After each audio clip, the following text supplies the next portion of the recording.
దైవానుగ్రహం. మనిషి జీవితమంతా కోరికలతో ప్రయాణం. ఒక కోరిక తీరగానే మరొకటి పుడుతుంది. ఆ కోరికలను జయించి కర్తవ్యాన్ని దైవార్పణగా మార్చుకోగలిగితే జీవితం ఎంతో ప్రశాంతంగా మారుతుంది.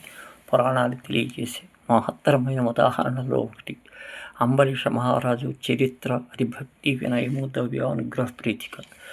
అంబరీషుడు సప్తదీపాలకు చక్రవర్తి. అనంత సంపద, అపరిమిత అధికారము, అఖండ వైభవము ఆయన సొంతం.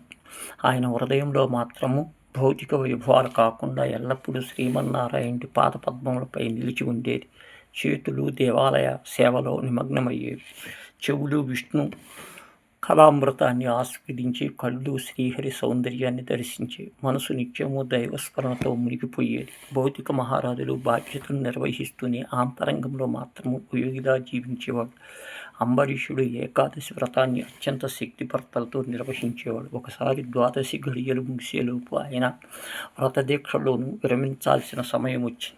సరిగా అప్పుడే దుర్వాస మహర్షి తన శిష్యగణములతో అక్కడికి వచ్చేశాడు. స్నాన సంధ్యాది కర్మల నిమిత్తము యమునా నదికి వెళ్ళాడు. అతిథిని గౌరవించకుండా భోజనం చేయటం ధర్మవిరుద్ధము. ద్వాదశి కాలంలో దాడితే వ్రతభంగం. సంకట స్థితిలో అంబరీషుడు పండితుల సలహాలను, ధర్మాన్ని కాపాడుతూ కేవలము తులసి తీర్థం మాత్రమే పుచ్చుకున్నాడు.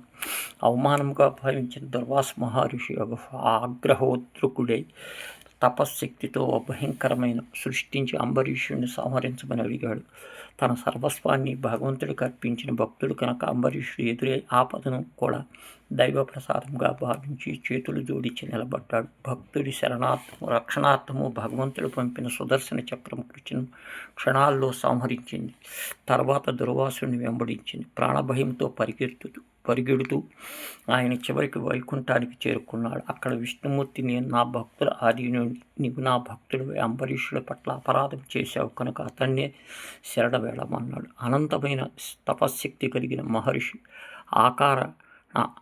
ఆగ్రహ ఫలితముగా భక్తాగ్రేసుడై అంబరీషుడు శరణాగతి కోరాడు. అందుకు అంబరీషుడు గర్వించలేదు. భక్తి విమానాల సుగంధాలతో నిండిన హృదయ సుదర్శన చక్రాన్ని ప్రార్థించి ముని ప్రాణాలను కాపాడాడు. అంబరీషుడు రాజ్యపాలన దైవ కైంకర్యముగా భావించాడు. కర్తవ్యాన్ని భగవంతుడికి అర్పణ ఆచరించాడు. అడ్డంకులు కూడా ఆయనకు విజయాలుగా మారాయి. మనిషి ఆపదలో మాత్రమే కాదు, అన్ని వేళల్లోనూ దైవస్మరణ చేయాలి. కర్మను కర్తవ్యంగా భావించి ఫలితాన్ని దైవంగా వదిలివేయాలి.